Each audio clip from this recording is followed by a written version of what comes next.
And we'll see now that why grandfather had to sell the monkey in the end at a loss of 2 rupees. So now let's begin with the chapter. So the very first paragraph says that grandfather bought Toto from a Tonga driver for the sum of 5 rupees. The Tonga driver used to keep the little red monkey tied to a feeding trough. What is feeding trough? It is the large container used for feeding animals. And the monkey looked so out of place, means looked so sad that grandfather decided he would add the little fellow to his private zoo. So now let's see to the meaning. Now what does the writer says in this paragraph? It is said that the writer's grandfather, he purchased a monkey named Toto from a Tonga driver. So this is the beginning. Now the narrator is telling that how his grandfather got the monkey. He just said that he just purchased this monkey named Toto from a Tonga driver by paying 5 rupees to him. And who is a Tonga driver? He is a horse cart driver. That is a person who is driving the horse cart driven by a horse, or say ghoda gadi. So the Tonga driver, what he had done, he had tied the little red colored monkey to a feeding trough so that he could not run away. And when the writer's grandfather saw the monkey, then he had a desire to add him to the collection of animals which he had in his zoo at home. So as I told you previously that the narrator's grandfather was very fond of animals, and he liked to collect all species of animal in his zoo. And we'll see further what kind of animals he already had in his zoo. So he wanted to add this monkey Toto, as he was very much attracted and fascinated by this monkey. So he decided to add him in his private zoo.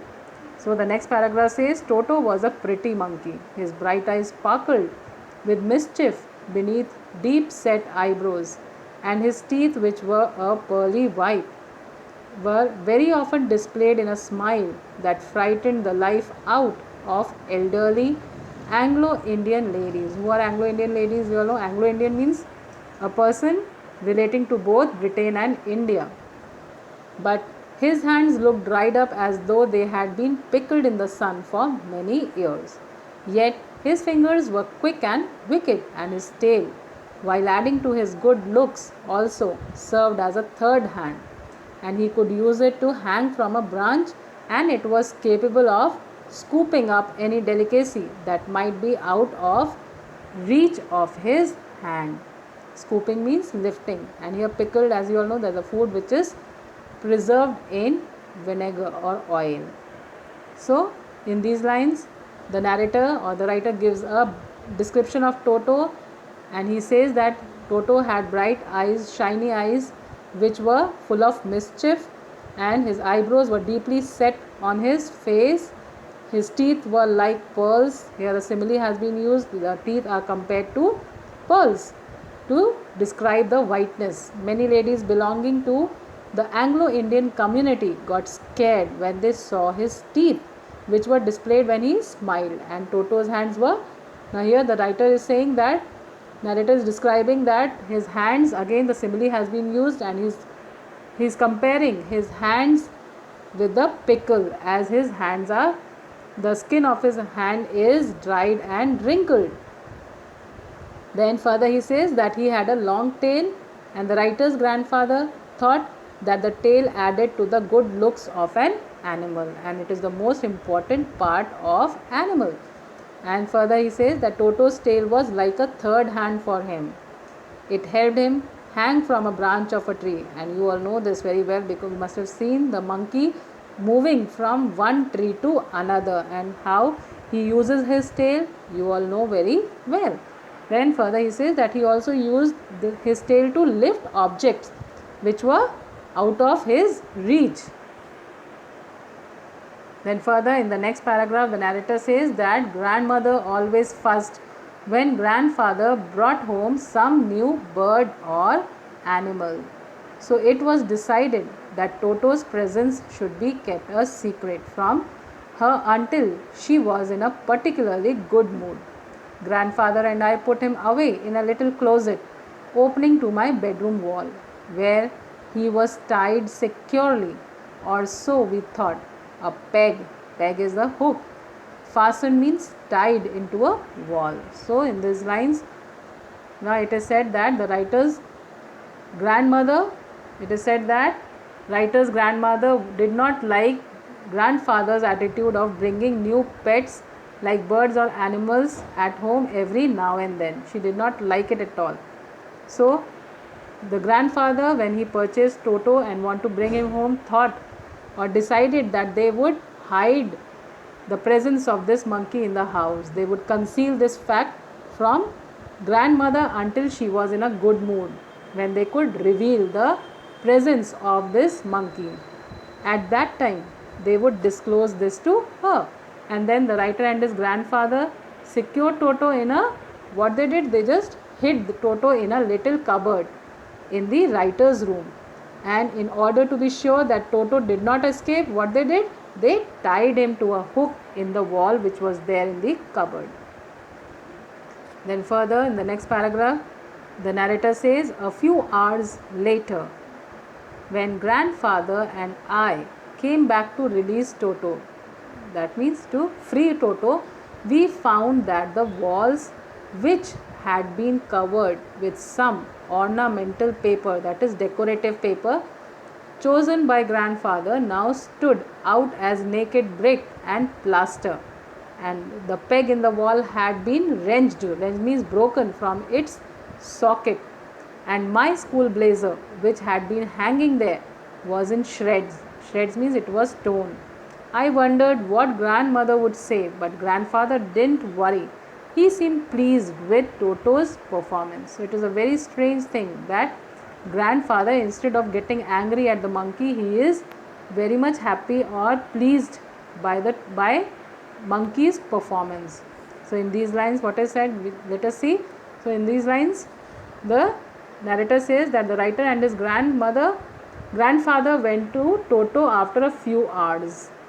And why they went there? Because they wanted to release Toto from there. They wanted to check him or release Toto. So when they reached the cupboard, the sight was really very shocking at that time. What did they see inside the cupboard?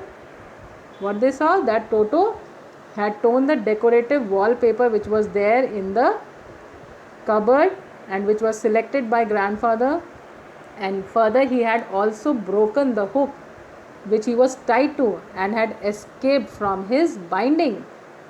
So, and he, what other thing he did, other mischief, what else he did, that he tore the writer's blazer into thin pieces. So this was a blunder that he did, that he not only he just destroyed everything in the cupboard in order to get free from the cupboard, in order to run away from there. Further, in the next paragraph, the narrator says that he is clever, said grandfather. Given time, I am sure he could have tied the torn pieces of your blazer into a rope and made his escape from the window. So again, this is a very humorous note. Grandfather is making fun now. He is not at all angry at the monkey's mischief, and what he is saying, that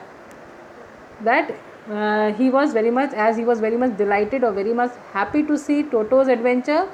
He felt that Toto was very clever, and he said that if they would have given him some more time, then he would have tied those thin pieces of the writer's torn blazer into a rope. He would have converted the whole blazer, as he had torn it into thin pieces. So further, if he had been given time, he would have converted the blazer into a rope and would have escaped out of the window. So this thought was very pleasing for grandfather. He was enjoying it.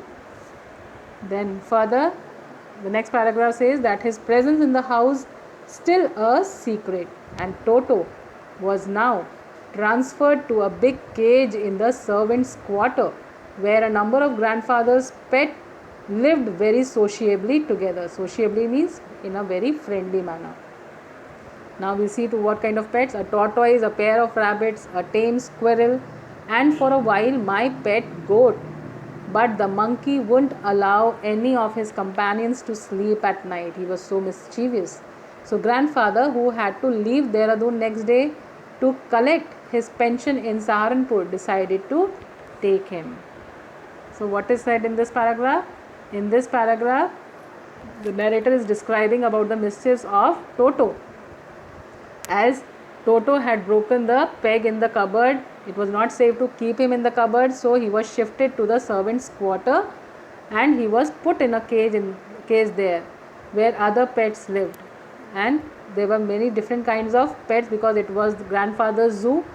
So, and that zoo comprised of the animals like tortoise, a pair of rabbits, a squirrel, and the writer's pet goat. And Toto was very mischievous. When he was kept over there in that zoo, in a cage, he did not let the other animals sleep at night. So the writer's grandfather, as he had to leave for Saharanpur the next day, so he decided to take Toto along, as he was unmanageable or uncontrollable, and he did not let the other animals also sleep. So because of the mischief of this monkey Toto, grandfather decided to take him along with him to Saharanpur. So next paragraph says, unfortunately, I could not accompany grandfather on that trip. Who's saying this? The narrator, the writer. But he told me about it afterwards. A big black canvas kit bag was provided for Toto. This, with some straw at the bottom, straw is the grass, became his new abode. Abode is home. When the bag was closed, there was no escape. Toto could not get his hands through the opening, and the canvas was too strong for him to bite his way through. His efforts to get out only had the effect of making the bag roll about on the floor or occasionally jump into the air.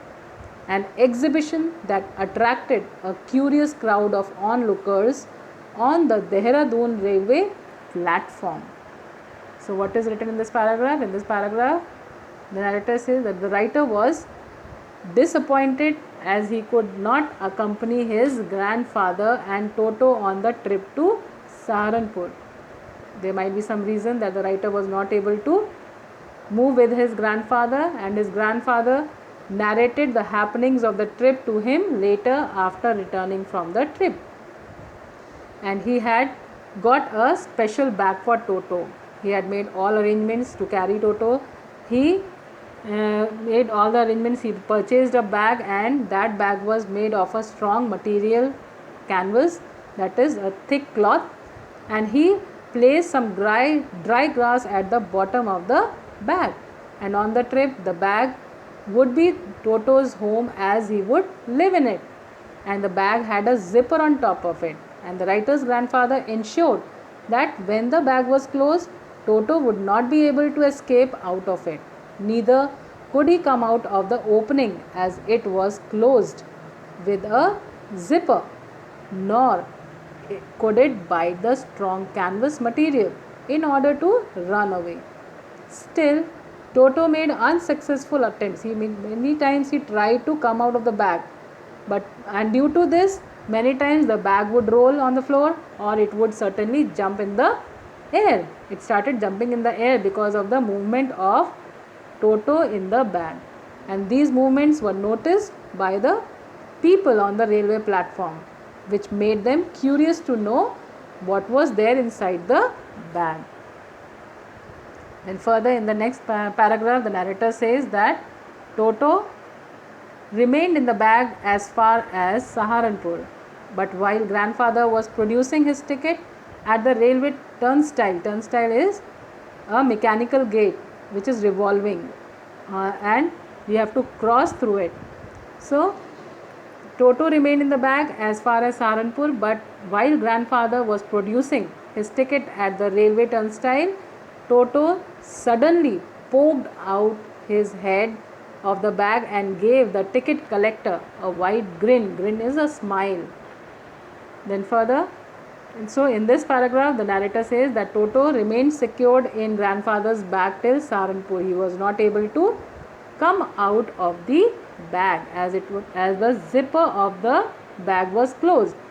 But what happened further, that at the Saharanpur railway station, when the writer's grandfather was taking out his ticket to cross the turnstile, because as you have to move out of the platform, you have to give the ticket first.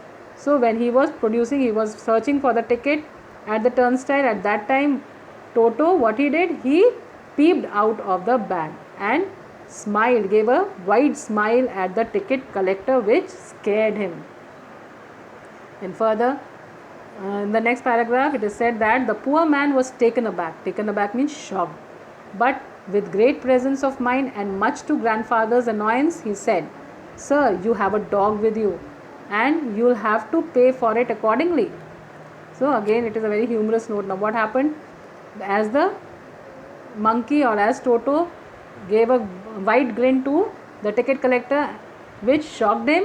So with the great presence of mind, what happened? The ticket collector, he was very smart, and what he said, he just told grandfather that he is carrying a dog with him, and he will have to pay the fare of that dog, because it is a rule in railway that if you carry any animal with you, a dog with you, then you have to pay the fare for that dog too.